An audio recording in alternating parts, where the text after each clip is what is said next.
नमस्कार साथियों। जैसा कि हमने पिछली वीडियो में चर्चा की थी कि एमपीपीएससी का सिलेबस क्या है, प्री परीक्षा का, और उसके सिलेबस के प्री परीक्षा के सिलेबस के आधार पर अपन ने एक 90 दिन का स्ट्रेटेजिक प्लान बनाया था। उस प्लान के आधार पर अपन आगे स्टडी करेंगे, जिससे अपन अपनी प्रारंभिक परीक्षा को क्वालिफाई कर सकें। तो अभी उसी क्रम में आगे बढ़ते हुए अपन यहाँ चर्चा करेंगे एमपीपीएससी प्री 2021 की परीक्षा किन किन किताबों के सहायता से, किन किन किताबों की मदद से अपन क्वालिफाई कर सकते हैं। तो जैसा कि आप देख पा रहे हैं, एमपीपीएससी प्रीलिम्स बुक लिस्ट, रास्ता जो ले जाए आपको अपने सपनों की ओर।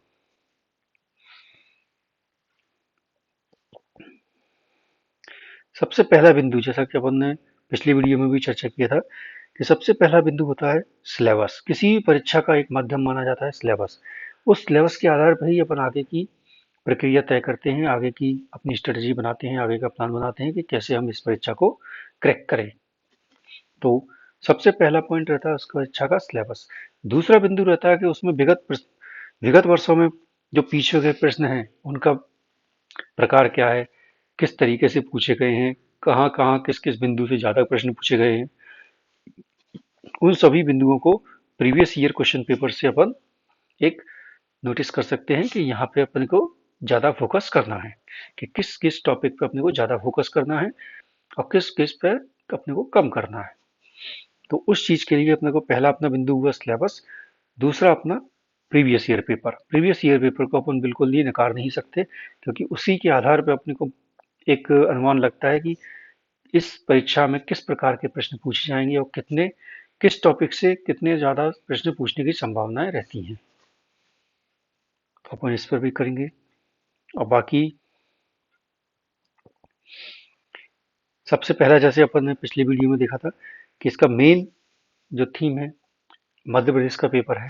तो स्पेशली इसमें मध्य प्रदेश के टॉपिक ज़्यादा आते हैं। मध्य प्रदेश की 3 इकाइयाँ हैं जो पूर्णतः मध्य प्रदेश पे ही सिलेबस में निर्भर करती हैं। तो इकाई 1, इकाई 3 और इकाई 5, इसमें केवल मध्य प्रदेश के बारे में ही आपसे पूछा जाएगा। इन इकाइयों में जो पूछा गया है वो मध्य प्रदेश की इतिहास, संस्कृति, साहित्य, मध्य प्रदेश का भूगोल, मध्य प्रदेश की राज्य प्रशासन और मध्य प्रदेश की राज्य व्यवस्था। इन 3 इकाइयों में केवल मध्य प्रदेश के बारे में पूछा गया है। ये अपने 30 से 35 प्रश्नों को कवर करता है। तो ये अपने लिए एक महत्वपूर्ण टॉपिक्स हैं, महत्वपूर्ण इकाई हैं, कि इनको अपने को सर्वोपरि तौर पर रखना है, क्योंकि ये अपने को 80 प्लस अंक लाने में से 30 से 35 प्रश्न इन्हीं इकाइयों से अपने को प्राप्त होंगे। तो उन्हीं की तैयारी अपने को अच्छे से करनी है। तो उसके लिए मैंने यहाँ 3-4 बुक्स का नाम लिया है। तो जरूरी नहीं है आप तीनों चारों लें, इनमें से कोई एक बुक अगर आप रेफरेंस के लिए लेना चाहते हैं तो 2 बुक रख सकते हैं। 2 से अधिक बुक ना रखें, क्योंकि 2 से अधिक बुक रखने पर भटकाव पैदा होगा। तो भटकाव पैदा होगा तो उसमें अपन क्लैश कर जाएंगे कि कौन सा टॉपिक, कौन सा बिंदु कहाँ पे सही लिखा है, कहाँ पे गलत लिखा है। अपन इसी चीज को सोचते रहेंगे। तो उस चीज को क्लियरिटी रखते हुए एक किताब का फोकस करें, अधिक से अधिक 2 किताब, इससे ज़्यादा ना करें। और प्रीवियस ईयर क्वेश्चंस को आधार मानकर ही उसमें से अनुमानित टॉपिक्स को चुनकर जहाँ से ज़्यादा प्रश्न पूछे जाते हैं वहीं अपन फोकस करेंगे। तो सबसे पहला जैसे मैंने अभी निकाला, अभी हिंदी ग्रंथ अकादमी ने नए सिलेबस को देखते हुए एक अपनी पुस्तक निकाली है, ज्ञान संपदा, जो कि प्योरली मध्य प्रदेश के संदर्भ में है। इसमें 10 यूनिट दी गई हैं, लेकिन इसमें जो मेन डिटेल दिया गया है वो एमपी की टॉपिक्स, एमपी की यूनिट्स का ही दिया गया है। बाकी यूनिट्स का ज़्यादा विस्तार नहीं दिया गया है। ये मैंने पढ़ा है इसको। तो उसमें एमपी का जो दिया गया है टॉपिक, यूनिट 1, यूनिट 3, यूनिट 5, इसका बिल्कुल विस्तृत जानकारी दी गई है प्री परीक्षा के संदर्भ में। ठीक। और इसमें बाकी यूनिट्स का इतना ज़्यादा नहीं दिया गया है। जैसे साइंस का है, मात्र 10-15 पेज में ही साइंस को ख़त्म कर दिया गया। तो इस प्रकार से अपन देखें तो यहाँ पे एमपी के लिए ज्ञान संपदा हिंदी ग्रंथ अकादमी की है, एक मान्य बुक है। और दूसरी आप दे सकते हैं महावीर या पुणेकर में से कोई एक बुक। जैसा कि आप देख पा रहे हैं, मैंने इनके चित्रित भी यहाँ पे अंकित किए हुए हैं। तो महावीर या पुणेकर में से भी आप एक बुक कोई भी ले सकते हैं। और आपके पास पहले से ही बुक्स है तो कोई आगे और एक्स्ट्रा बुक लेने की जरूरत नहीं है, आप इन्हीं को रिवाइज करें।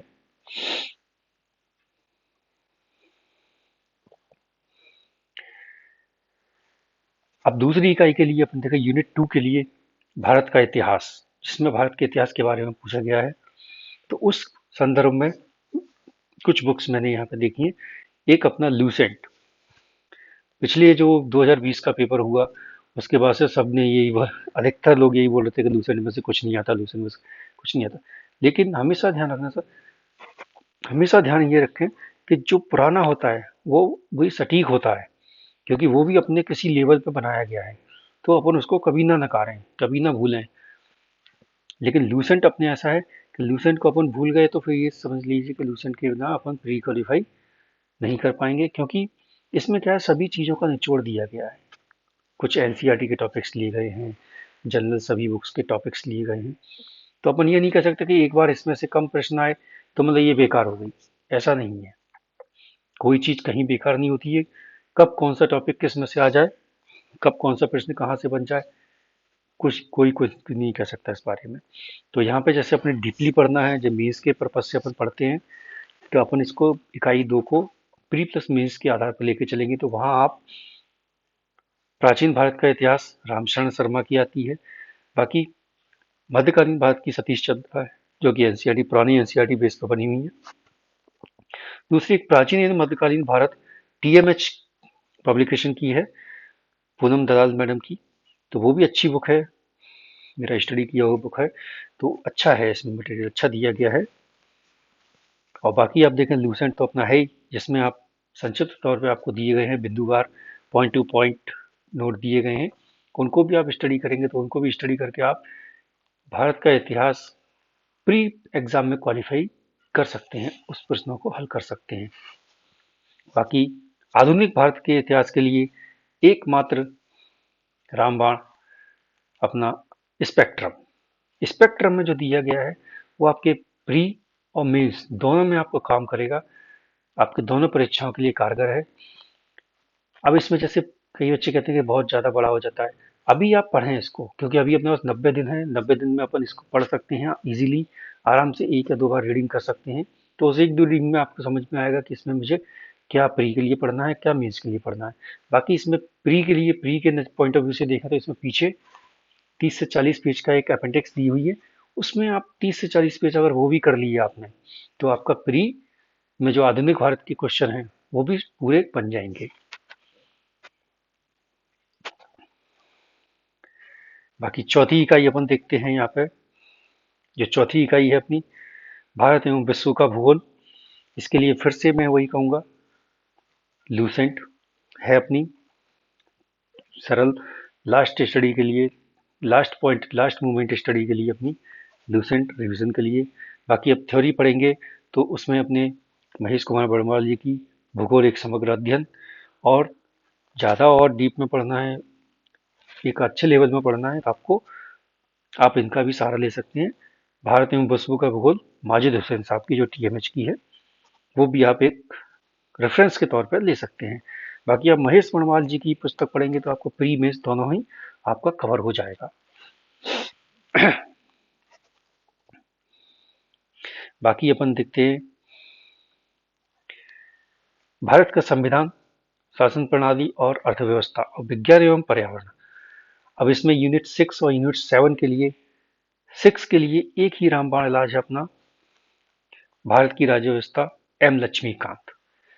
एम लक्ष्मीकांत में अपने सारे टॉपिक्स दिए गए हैं जो अपने को पढ़ना है। डीपीएसपी है अपना, राज्यपाल है, प्राइम मिनिस्टर है, प्रेसिडेंट है, पंचायती राज आयोग, सब इसमें दिया गया है। तो ये एक राज्य व्यवस्था के लिए मानक पुस्तक मानी जाती है, तो आप इसका अध्ययन करें। लेकिन इसको अपने को पूरा नहीं पढ़ना है, एज पर अपने टॉपिक, एज पर आप माई सिलेबस, अपने एमपी के सिलेबस के अनुसार जो भी इसमें टॉपिक पढ़ने हैं केवल वही पढ़े, पूरी बुक पढ़ने की आवश्यकता नहीं है। बाकी अर्थव्यवस्था के लिए जिससे अपन देखें, अर्थव्यवस्था के लिए अपन बेसिक अपन लूसेंट में जा सकते हैं, बेसिक अपना लूसेंट से कवर हो जाएगा। बाकी आप एनसीईआरटी की मैक्रो इकोनॉमिक्स की 11th और 12th की पढ़ सकते हैं, वहाँ से अपना बेसिक्स क्लियर हो जाएगा। और वैसे अधिकतर देखें तो आजकल जो करंट से ही ज़्यादा टॉपिक बन रहे हैं इकोनॉमिक्स के, तो इकोनॉमिक्स ऑलमोस्ट अपना करंट से ही कवर हो जाएगा।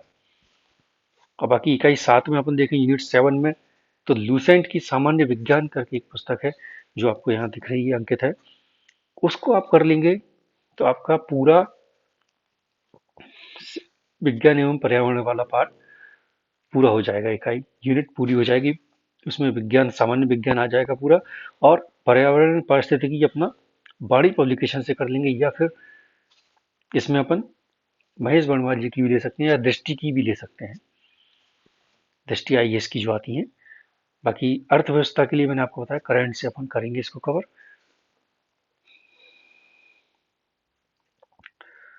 और बाकी अपना ये आप देख सकते हैं यूनिट 8 अंतर्राष्ट्रीय एवं राष्ट्रीय समसामयिक घटनाएं, जैसा कि आप देख पा रहे हैं। तो इसमें यूनिट 8 में अपन देखें तो यूनिट 8 जो अपनी है करंट अफेयर्स की है, तो इसमें एमपी का करंट और स्टेट का और इंटरनेशनल तीनों करंट इसमें आएंगे, प्रमुख घटनाएं, प्रमुख व्यक्तित्व और स्पोर्ट्स के संबंध में। तो ये सब अपन करंट में कवर करेंगे, और इसी के साथ में अपना अर्थव्यवस्था भी कवर हो जाएगी। सूचना एवं संचार प्रौद्योगिकी, ये एक नया टॉपिक जुड़ा है इसमें। तो इसमें अपन इंटरनेट का सहारा लेंगे, जैसे कि मैंने आपको नीचे अंकित किया हुआ है कि यूनिट 8 के लिए अपन न्यूज़पेपर, एमपी की घटना चक्र और प्रतियोगिता दर्पण और प्लस अपने नोट्स अपन करेंगे, तो उससे अपना यूनिट 8 कवर हो जाएगा। यूनिट 9 के लिए अपन नोट्स करेंगे जो कि मैंने बनाए हुए हैं अपने, वो नोट्स से अपन करेंगे। बाकी इंटरनेट की सहायता से अपन इसको लेंगे गूगल में सर्च करके कि रोबोटिक्स क्या है, एआई क्या है। वैसे मैंने जो नोट्स बनाए हुए हैं वो मैं आपको उसी नोट्स के थ्रू मैं आपको स्टडी कराऊंगा, तो वो उनसे बाहर कुछ नहीं जाएगा। बाकी अभी मार्केट में पिछले साल के सिलेबस के अनुसार अभी मार्केट में एक पेपर हो चुका है, तो बाजार में खूब सारे इस टॉपिक्स पे कई पब्लिकेशंस ने अपनी अपनी पुस्तकें निकाल दी हैं कि यूनिट 9 का, यूनिट 10 का, यूनिट 8 का ये एक अलग ही बना दिया है कि इसका ये आ गया, इसका वो आ गया। तो बहुत मार्केट में बहुत अवेलेबल है, आप उनमें भी चाहें तो उनमें भी एक अच्छे पब्लिकेशन की लेके स्टडी कर सकते हैं।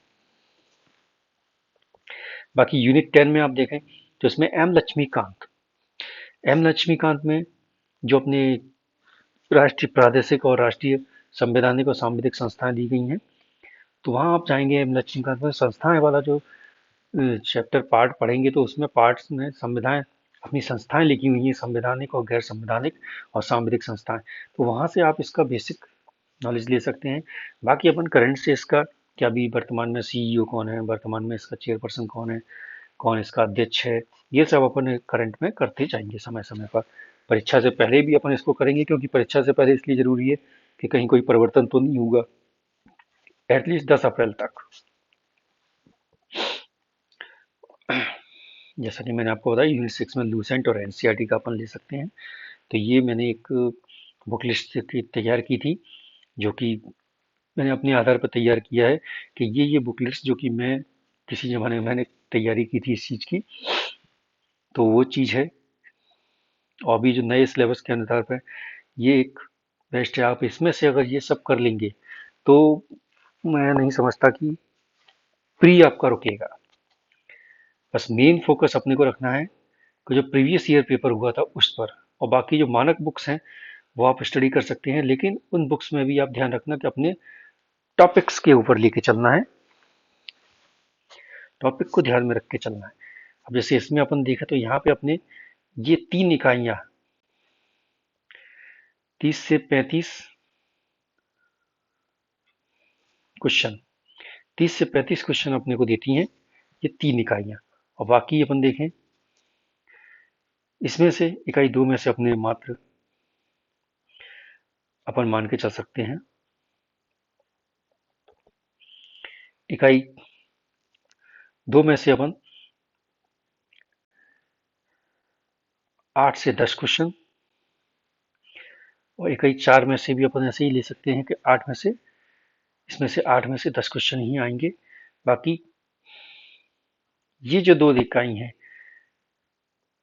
ये जो 2 इकाई हैं अपनी भारत संविधान, पॉलिटी, इकोनॉमी और साइंस एंड टेक, तो इसमें से अपन मान के चल सकते हैं कि अपने 15 से 20 क्वेश्चन कितने 15 से 20 क्वेश्चन अपने इसमें से आ सकते हैं। और बाकी ये आप देखें, ये 3 यूनिट जो हैं, ये 3 यूनिट अपने आप में एक अलग ही यूनिट्स हैं। और ये 3 यूनिट अपने आप में मतलब 20 से 25 प्रश्नों का समावेश रखती हैं। तो इसको अपने को छोड़ना नहीं है, इन 3 यूनिट्स। और ये इजीली प्रिपेयर होने वाली यूनिट्स हैं, जो कि अपन चाहें तो 7 दिन में एक बार कंप्लीट कर सकते हैं। और ये अपने को 20 से 25 क्वेश्चन इजीली देगी, क्योंकि 8 से 10 क्वेश्चन का अपन इसमें मान के चलते हैं कि घटनाओं में 10 आएंगे, 10 इसमें और 25 से 5 इसमें, 5 कम से कम मान के चले कि आएंगे। तो अपन इसमें 25 से 28 प्रश्नों का समावेश लेके चलते हैं। कितने?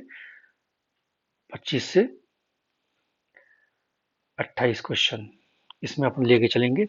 तो इस प्रकार अपन देखते हैं कि अपना 35 प्लस 25 40 60 60 और अपना यूनिट 6, इसमें से 6 और 7 में से 15 से 20, तो अपना 80 क्वेश्चन का सॉल्यूशन यहीं से हो गया। बाकी अपने को